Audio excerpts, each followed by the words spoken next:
Hay festival. Hay festival. Hay festival. Hey Festival. Hay festival. Hey Festival. Hay festival. Hey Festival. Bienvenidos al podcast Hey Festival 2025, un espacio para imaginar otro mundo.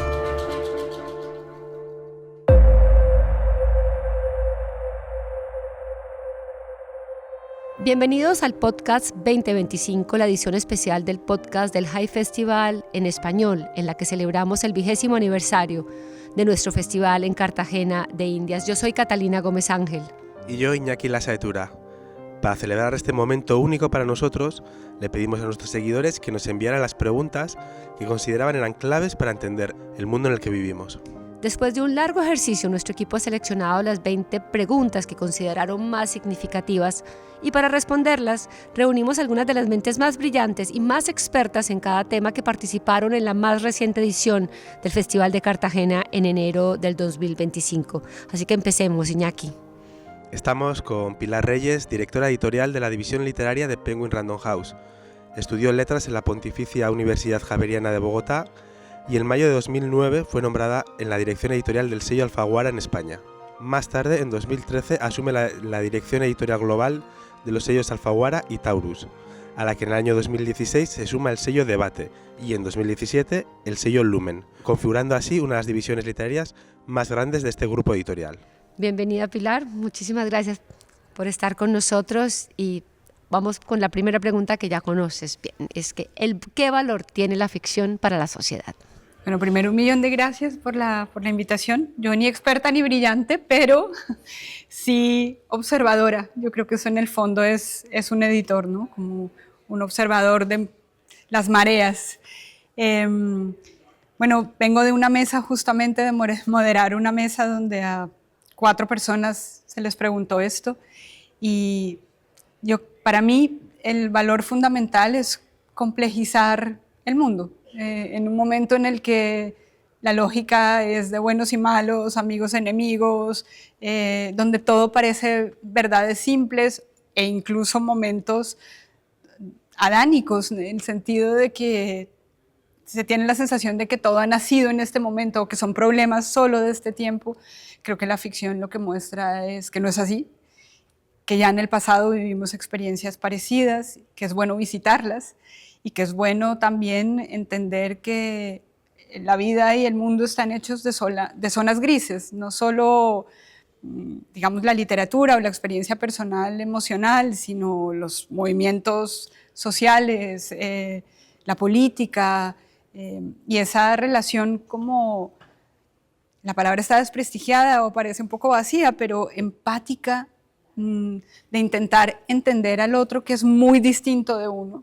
Yo creo que la ficción ahí tiene una labor fundamental en las sociedades. Perdón, Iñaki, antes de continuar, quisiera hacerte una pregunta. Ustedes, claro, como editorial, tú como editora, ¿la gente sigue buscando en la ficción esas respuestas para entender el mundo o se va más a la no ficción actualmente? Yo creo que la gente hoy no busca respuestas en la ficción. Creo que el mundo está tan lleno de respuestas, es decir, desde el peso que tiene la opinión en los medios de comunicación, por ejemplo, o en la política hecha en las redes sociales de una manera tan contundente, llena de opiniones y de respuestas como Leyendo el Mundo. Mi sensación es que la gente está buscando preguntas. Y en ese sentido, la ficción o la, digamos, literatura, creo que está ofreciendo grandísimos diagnósticos. Creo que se está leyendo ficción y no ficción, pero te diría otra cosa un poco distinta. Te diría que los géneros hoy son mucho más anfibios. Se está yendo, digamos, hoy se habla de un término como la novela de no ficción. ¿Qué quiere decir eso? Es contar una historia totalmente verdadera con los recursos de la ficción, digamos. O la historia puramente ficcional, pero que te habla de una realidad. No sé, hoy por hoy me parece que es muy interesante ver una tendencia clara a querer leer distopías, novelas fantásticas. Dice, pero esto está muy lejos de hablar del presente. No me parece que esté muy lejos. Y la sensación de que la novela, de que la ficción te ayude a ver mundos distintos, me parece que tiene todo el sentido en, digamos, el mundo social y político que vivimos hoy. Mi sensación es que digamos, la literatura no, de alguna manera, no ofrece cosas, sino que la gente no está buscando cosas, sino que llega a esos libros y a esos escritores no sabiendo que quiere eso. Y justamente descubrir que lo quiere y que ahí encuentra algo es uno de los ejercicios más bonitos que tenemos los editores a la hora de presentar los libros. Cómo mostrarle a alguien que quiere algo que no sabía que quería. Y volviendo a estas maravillosas preguntas que han hecho nuestros seguidores estos últimos meses, en esas 20 preguntas, en más de una, de hecho, hablaban de narrativas no hegemónicas. ¿Cómo visibilizar, cómo aprender de las narrativas no hegemónicas? Esa importancia que tiene que no solo se publique por parte de las editoriales a los autores que vienen del norte global, a lo que hasta ahora ha sido ese canon. ¿Qué importancia hay ahí? Creo que mucha, y en eso hay un cambio. Creo que hay un cambio que es mucho más complejo que la decisión solo de un editor, digamos, de publicar otras voces. También pasa que esas otras voces quieran hacerse más visibles.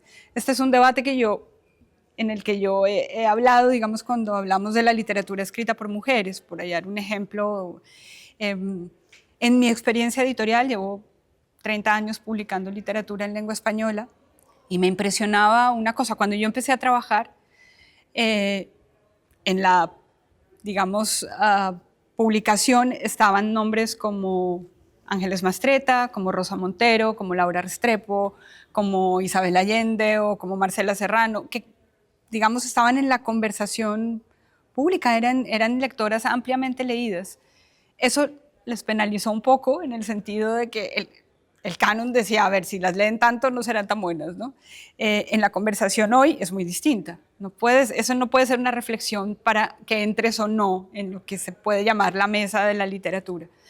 Pero sí pasaba algo, o sea, teniendo la constatación de que las mujeres eran ampliamente leídas, se publicaban menos mujeres. La pregunta es ¿por qué?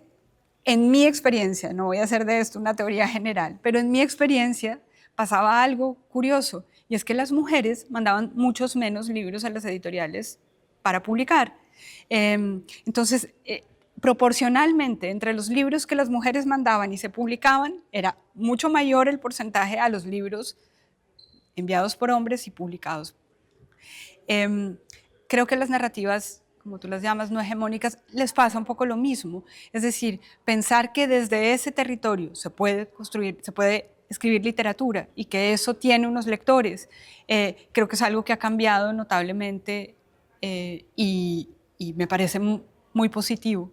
Incluso diría que hoy las redes sociales han hecho algo para los editores muy interesante, y es de alguna manera oír al público. Alguien caricaturizaría lo que estoy diciendo, diría, se trata de oír al mercado. Para mí en literatura es que oír al mercado es oír a los lectores, es decir, oír a los ciudadanos. Y en ese sentido poder de alguna manera oír el ruido del mundo, es decir, la conversación que interesa, también te hace tomar decisiones editoriales en otro sentido, de publicar libros que puedan entrar en esas conversaciones. Ahí viene, bueno, un poco una de las preguntas de nuestros lectores es cómo combatir la desinformación. O sea, pues bueno, obviamente cómo combatirla desde la ficción, desde la literatura, pero yo quisiera añadir algo allí, es, ustedes están antes, bueno, la literatura siempre ha tenido competencia, la televisión lo fue, la radio, había distracciones para consumir información o conocimiento, pero ahora obviamente con el auge de las redes sociales, esto es mucho más, que nos quitan tanto tiempo sumado a una cantidad de plataformas como Netflix, Filmin, que obviamente te quitan todo el espacio. Aún así, siguen siendo la literatura, los libros, un escape o un escape no solamente a pasar un tiempo, sino al conocimiento, un camino que te lleva al conocimiento, a conocer otros mundos. ¿Se sigue leyendo? Se lee más que antes. Creo que además, y podemos hallar un parteaguas reciente, que es la pandemia. La pandemia hizo crecer los niveles de lectura en casi todos los mercados, pues en español totalmente, pero en casi todos los mercados de Occidente. Volver a los libros, y además cuando uno mira qué libros se leyeron, pues se volvieron a leer clásicos, se abrió un universo. Yo soy optimista con respecto a los libros y yo creo que este es el tiempo de los libros y miles de lectores. Estamos en un festival donde se agotan las entradas, hay reventa abajo, o sea, interés hay enorme. Y creo que eso es algo en lo que quienes trabajamos ofreciendo cultura tenemos que estar convencidos. No se trata de una cruzada imposible. Y creo que además a través del cine, hay mucho ruido, por supuesto, y puede haber una cantidad de contenido regular, pero también están aportando, digamos, contenido cultural muy interesante. Entonces, creo que hoy la sensación de que nuestro tiempo libre, nuestro tiempo, incluso en nuestro tiempo ocupado podemos sacar tiempo libre de calidad para nutrirnos, creo que es algo que está pasando y que los ciudadanos reclaman. Las preguntas sobre cultura eran muy interesantes porque ponían a la cultura a conversar con todo, con los procesos de paz, con las narrativas no hegemónicas, con la diversidad.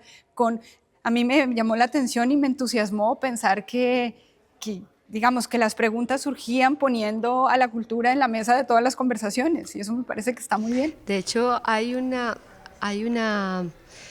que es muy bonita, cómo la cultura nos ayuda a crear más igualdad, más conciencia social, no solamente el arte, la literatura, cómo es una de esas tantas preguntas que nos hacen, pero yo no me salí del tema de la desinformación. Usted es editora de un sello como Debate, donde publica esos grandes nombres y esos grandes temas que dominan la conversación actual, en un mundo en el cual todos pensamos que no estamos lo suficientemente bien informados o tenemos miedo a la desinformación o nos utilizan y hay tanta desinformación. ¿Qué tan importante es publicar esos sellos y esos libros que van mucho más allá a lo que puede publicar un periódico, lo que puede publicar una revista, ir en profundidad en esos temas? Buenísima pregunta. Para mí es fundamental.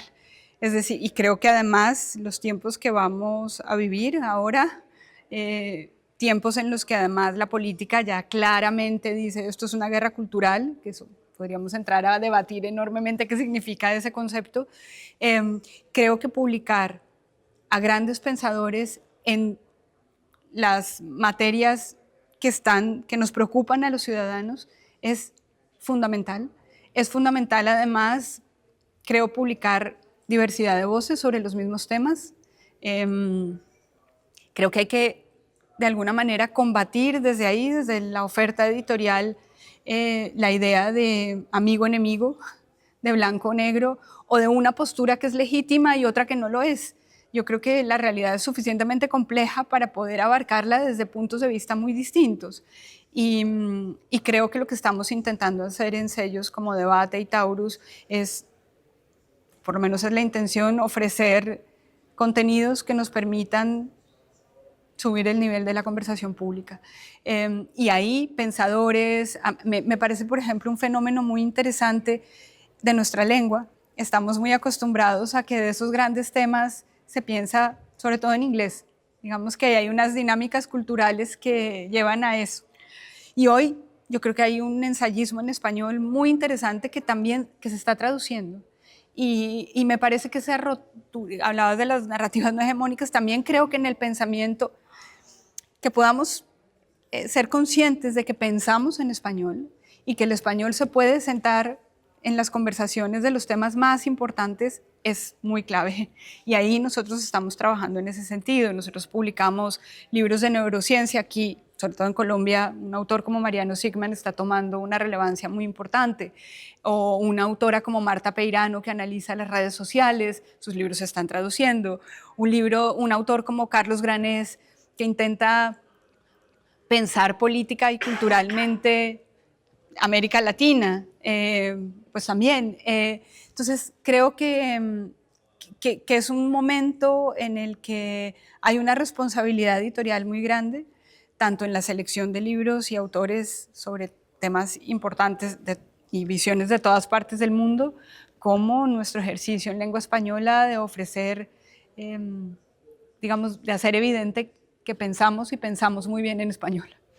Poco reivindicar también nuestra palabra, que muchas veces tenemos o se ha tenido un complejo de que no es lo suficientemente valiosa comparado especialmente con el inglés. Y Claro. eso en el periodismo también y en muchos otros ámbitos. Y la palabra significa un punto de vista. Quiero decir, alguien que lee el cambio climático desde Brasil es muy distinto a quien lo puede leer desde los Estados Unidos. O sea, nosotros, que estuvo aquí el año pasado, publicamos a Liane Brune, por ejemplo.